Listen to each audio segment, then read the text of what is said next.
See the moment Bbnaija housemate Sammie spanks Nini's bum 5 times. Big Brother Naija delivered a blockbuster episode in the early hours of Monday, which set all platforms on social media on fire. Housemates were playing truth or dare game with Cross as the moderator of the game. When it got to Sammie's turn, he was there to spank Nini's backside 5 times.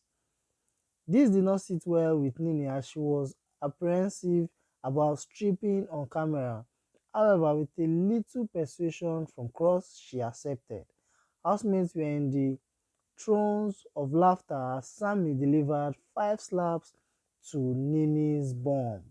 After the exercise, Sammie disclosed to the house that Nini had a beautiful behind.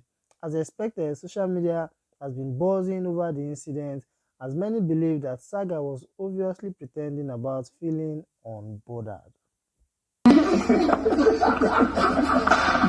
Stay loud, Nini. Let me do this now. Just fight. It should be just back in your motherfucking No, raw ass. I know why we're trying to do. Yeah, it's okay. That's good. Raw ass. It's the same shit. No, it's not. Put that shit down. Put it. I expand.